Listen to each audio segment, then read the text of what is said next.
Okay, Papa. I'm going. Bye.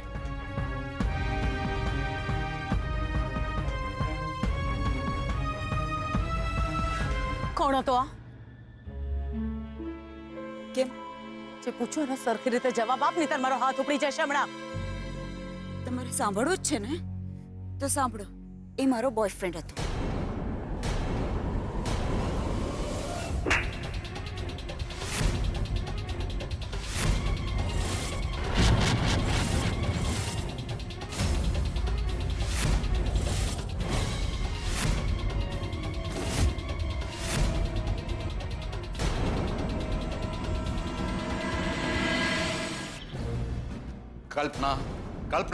કલ્પના શું કરે છે આ તું? તારી જીભ બહુ મોટી થઈ ગઈ છે ને?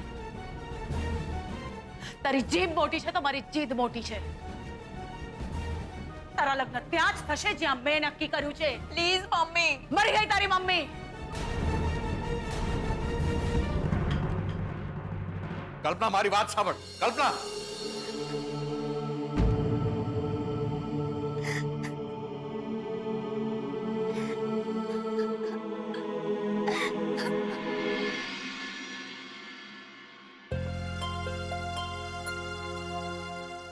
શોધન, બેટા શોધન, શોધન, ચણા આપું ને તને? નો મમ, ભૂખ નથી મને. બહુ ઓછું જમ્યા તું. અંબિકા વહુ, રાત્રે ઓછું જમાય એ જ સારું.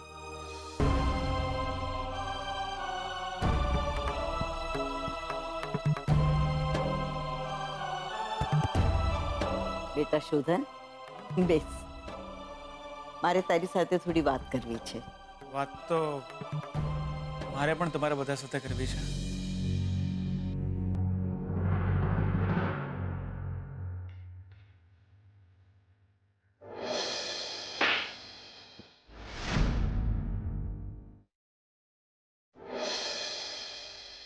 તારી જીભ મોટી છે તો મારી જીદ મોટી છે. તારા લગ્ન ત્યાં જ થશે જ્યાં મેં નક્કી કર્યું છે.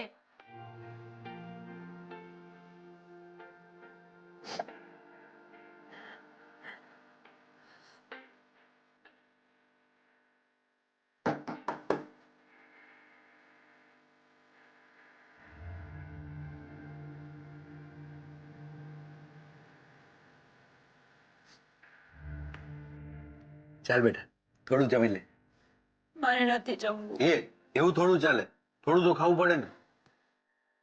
તને મારા સમ મમ્મી પણ રાહ જોવે છે. ચાલ.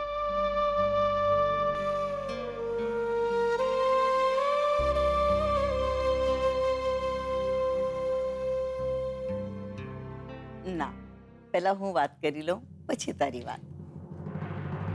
અરે પણ એવું તો શું?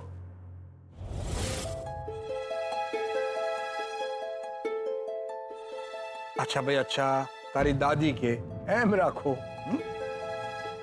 બોલો દાદી, શું વાત કરવી છે? તારા લગ્ન વિશે વાત કરવી હતી. શોધન, હવે તું આપણા રિલેશનની વાત તારા ઘરે કરીશ ને? Of course. એક્ચ્યુઅલી હું પ્રોપર ટાઈમની વેઇટ કરતો હતો. બટ આઈ પ્રોમિસ, બહુ જલ્દી છે ને આપણે સાથે હોઈશું લાઈફ ટાઈમ માટે. બેટા, તે દિવસે કલ્પના આવી હતી ને, તો એને માગું નાખ્યું હતું કે એની દીકરી સાથે તારા લગ્ન થઈ જાય.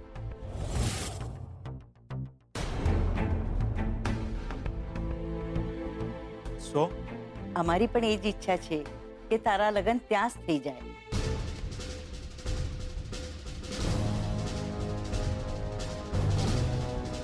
નોટ પોસિબલ દાદી. પણ શું કામ? તે ઘરે વાત કરી? ના, હજી સુધી નહીં. હદ છે શોધન, ખરેખર હદ છે. અરે પણ મારી વાત તો સાંભળ તું. શું સાંભળું? આ તારી એક વાત છેલ્લા કેટલા વખતથી સાંભળી રહી છું. એટલીસ્ટ મારા મરવા પહેલા તો તું એકવાર વાત કરી જ લેજે. હું આજે ઘરે જઈશ અને વાત કરી લઈશ. I don't believe you. Baby, તારા સ્વે કે હું જેને પ્રેમ કરું છું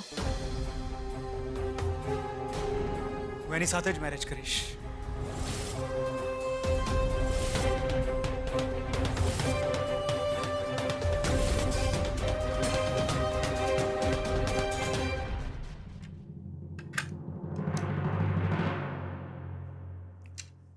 શ્રુતિ, જમવું કે ન જમવું એ તું નક્કી કરજે, પણ તારા લગ્ન કોની સાથે અને ક્યાં થશે એ હું નક્કી કરીશ. તારા લગ્નનું પ્રોમિસ લીધું છે મેં એમની પાસેથી, અને તારા લગ્ન થવાથી મારું 20 વર્ષ જૂનું અધૂરું કામ પૂરું થશે.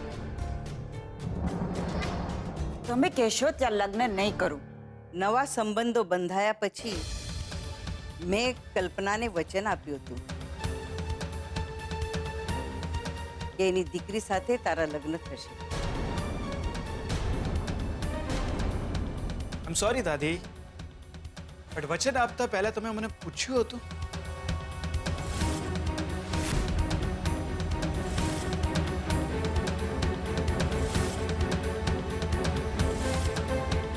શોધ, ફેમિલી બહુ સારું અને આપણા લાયકનું છે. અને લગ્ન એ કોઈ માત્ર છોકરા અને છોકરી વચ્ચેનો સંબંધ નથી, પણ બે ફેમિલી વચ્ચેના રિલેશન છે. એટલે લગ્ન સેમ સ્ટેટસના લોકો વચ્ચે થાય એ જરૂરી છે. ને રહી વચનની વાત, વચન આપતા પહેલા મને એવું લાગ્યું નહીં કે મારે તારી પરમિશન લેવી પડશે. અને શોધન, તું શું કહે છે? પ્રેમ, તમારી જનરેશનનો પ્રેમ છે ને, હિસાબ કિતાબનો હોય છે. યાદ રાખજે, એ તને જોઈને નહીં, તારા પૈસાને જોઈને તને પરણવા માટે રાજી થઈ હશે. એને તારામાં કોઈ દિલચસ્પી નહીં હોય, એને તારામાં કોઈ રસ નહીં જ હોય. આ બંગલો, ઓફિસ, ગાડી, શહેરમાં આપણી ઇમેજ જોઈને એણે તને પટાવ્યો હશે. અને કલ્પનાની દીકરી એવી નથી એ તું જાણે છે. એનું કુટુંબ આપણા કરતા બહુ આગળ છે, એની પણ તને ખબર છે. મારો બોયફ્રેન્ડ પણ સારો જ છે અને સારી ફેમિલીથી જ બિલોંગ કરે છે. શ્રુતિ, તારી વાત કરવાની રીત જોઈ તે?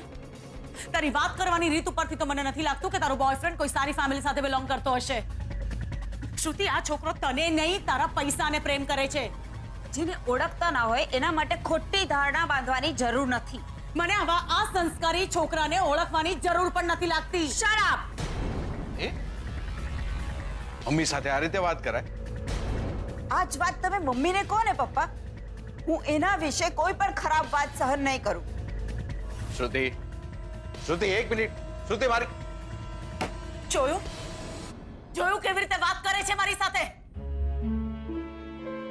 આપ કરજે કલ્પના, પણ માન જોઈતું હોય તો પહેલા માન આપવું પડે. આ ટાઈપની છોકરીઓની ટેવ હોય છે, તારા જેવા પૈસાવાળા છોકરાઓને પ્રેમમાં ફસાવાની.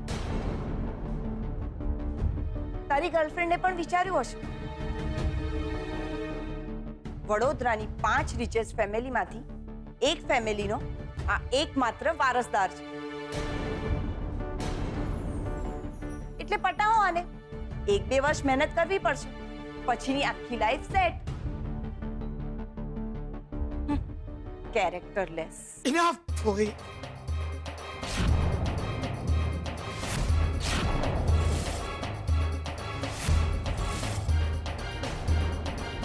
Enough. હવે કઈ જ ના બોલ. Not a single word, okay? શોધન, આ રીતે વાત થાય મોટાઓ સાથે? Mom. તો પ્લીઝ કઈ વચ્ચે ના બોલ.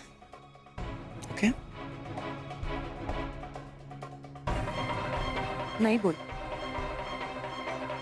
બોલવા પણ નથી માંગતી. પણ આ કઈ રીત છે મોટાઓ સાથે વાત કરવાની? Exactly mom. હું પણ આ જ કહું છું. આવી રીતના વાત ના જ થાય. મેં ખાસ કરીને ત્યારે જ્યારે એ વ્યક્તિ વિશે તમે કંઈ જ કરતા કંઈ જ જાણતા નથી. જોયું મમ્મી, અત્યારથી જેને કેટલું પેટમાં બળે છે. હા તો બળશે. બળશે. બીકોઝ આઈ લવ હર. તમે જેને લાઈક કરો છો, જેને લવ કરો છો, જેની સાથે જેની સાથે તમે લાઈફ સ્પેન્ડ કરવાનું વિચાર્યું છે, જે 24/7 તમારા માઇન્ડમાં છે. દીકરા, હું સમજુ છું, પણ દાદીએ વચન આપ્યું છે. તો શું કરું?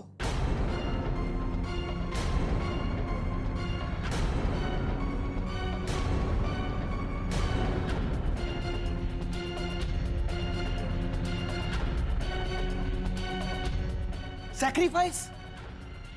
નો.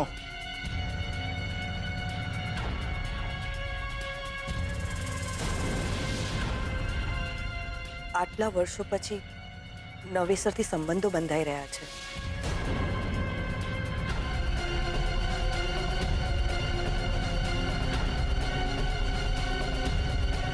નવેસરથી સંબંધો બંધાઈ રહ્યા છે,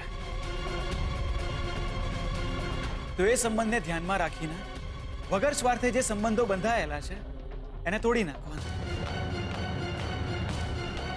ગ્રેટ. જે સંબંધોમાં ઓલરેડી ખટાશ આવી ગઈ છે અને એ ખટાશને કારણે 20-20 વર્ષ સુધી કોઈ એકબીજાની સામે પણ નહોતા જોતા, તો એ સંબંધના કારણે મારા મનની મીઠાશના સંબંધોને તોડી નાખો. જે સંબંધમાં માત્ર ને માત્ર હું એને અને એ મને ઓળખે છે. દાદુ, એને મારા વિશે કંઈ જ નથી ખબર. એ ખાલી શોધનને ઓળખે છે. એને એ પણ નથી ખબર કે મારા મોમ કોણ છે, મારા ડેડ કોણ છે, મારા દાદુ કોણ છે, મારા દાદી કોણ છે, મારા ભાઈ બહેન કોણ છે. અરે, એને તો એ પણ નથી ખબર કે હું કેવા ફેમિલીથી બિલોંગ કરું છું, કેવું મારું સ્ટેટસ છે, કેવો બંગલો છે, કેવી ગાડી છે, કેટલું બેંક બેલેન્સ છે. She doesn't know anything. અમે બસ એકબીજાને જોઈને પ્રેમ કર્યો છે. લાઈફ ટાઈમ એકબીજાને ખુશ જોવા માંગીએ છીએ. આખી લાઈફ એકબીજા સાથે સ્પેન્ડ કરવા માંગીએ છીએ. બીજું કંઈ નથી જોઈતું અમારે. દીકરા,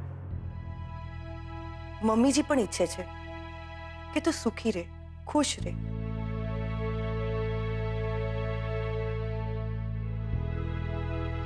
ને તને ખબર છે, કલ્પનાના કુટુંબ સાથે અમારા નહીં, તારા પપ્પાના સંબંધો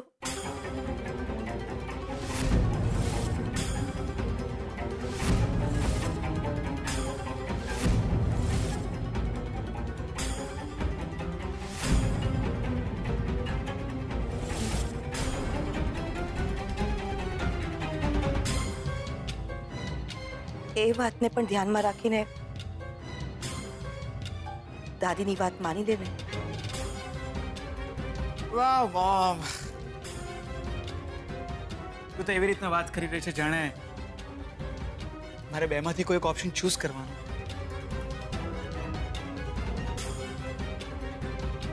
ઉધન, no mom, let me finish first. પણ જો મારે એ ઓપ્શન ચૂઝ કરવાનો પણ હોય, તે ઓપ્શન મેં ચૂઝ કરી લીધો છે. અને એ ઓપ્શન છે મારો પ્રેમ.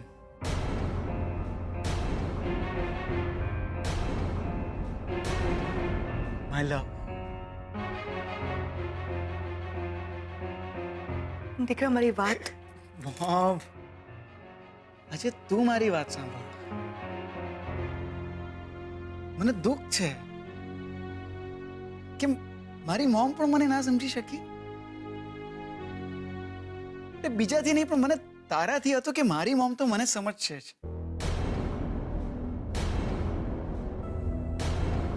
પણ તું ના સમજી શકી મોમ મને. I was wrong.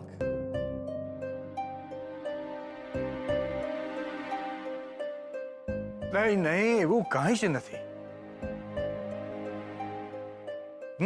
હવે મારી વાત સાંભળો. અત્યારે આ વાત પૂરી, આપણે કાલે વાત કરશું. ના, વાત અત્યારે જ થશે. પણ દાદી, શોધન, વાત અત્યારે જ થશે. ને વાત થઈ ગઈ છે. મમ્મીજીએ જે નક્કી કર્યું છે એ જ થશે. તને ખરાબ લાગે તો ભલે, પણ મમ્મીજીએ જે નક્કી કર્યું છે એ જ તારે કરવાનું છે.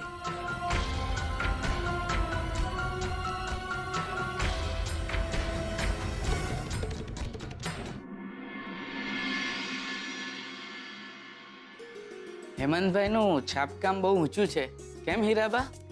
હા હા, જો ને કેટલું સરસ લાગે છે. અને આ છોકરાનો ફોટો તો જો, એવું લાગે છે જાણે છોકરો હમણાં ફોટામાંથી આપણી સાથે વાત કરશે.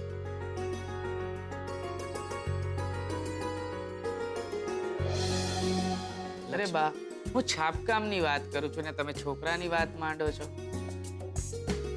અને લક્ષ્મીબેન, તમે વરરાજાનો ચહેરો જોવામાંથી ઊંચે આવે કે નહીં? જુઓ જુઓ, હજુ તો વરરાજાનું નામ પણ નથી લીધું ને શરમના શેઢા ફૂટવા માંડ્યા. ના આવે એવું કઈ નથી. હા, એમ તો તમારી નજર ક્યાં હતી? હું તો મારો ફોટો જોતી હતી. છબીલ, હું કેવી લાગુ છું? એમ તમે તો સાવ શું? એ તમે તો સાવ શું? એ તમે તો સાવ લક્ષ્મીનો અવતાર લાગો છો, જાણે એમના નાના બેન હોય. છબીલ, શું મંડળી જામી છે? કંકોત્રી લાવ તો.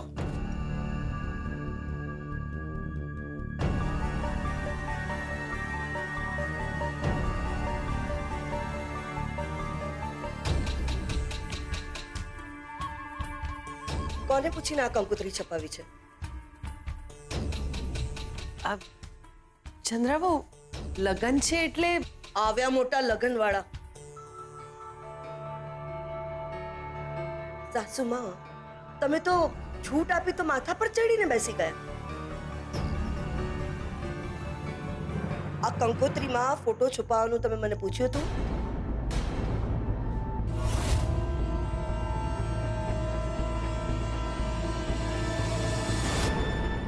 ચંદ્રાઓ,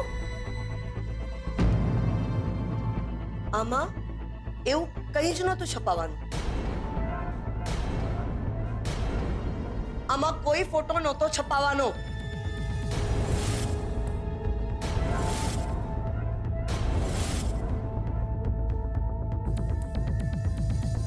મને એમ કે સારું લાગતું હતું એટલે. ઓહો, અચ્છા, સારું લાગતું હતું. સાસુમાં, એમ તો મને આ લક્ષ્મીને આમ ઊંધી લટકાવવાનું બહુ મન થાય છે. મને બહુ સારું લાગશે તો હું એવું કરું હું. રે છબીલિયા, તું શું આખો દિવસ સાસુમા સાથે ડાયરો જમાવીને બેસે છે? હા, એ તો કઈ નહીં. ચાલ, જા તારું કામ કર.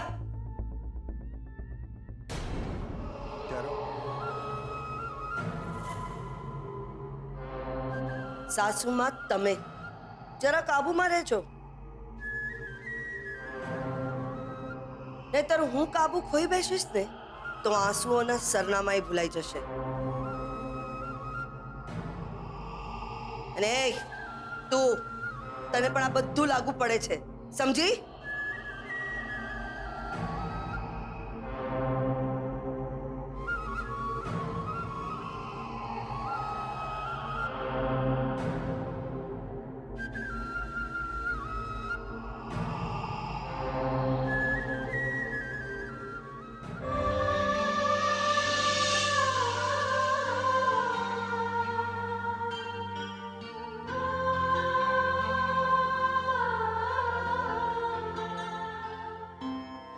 હે મુરલીધર,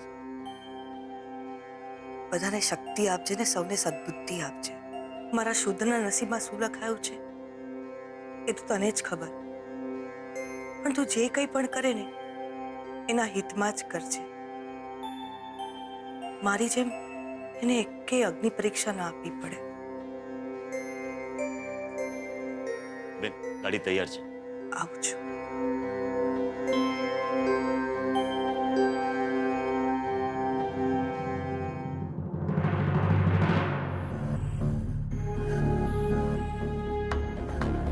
ક્યાં જવાની તૈયારી કરો છો અંબિકા બહુ?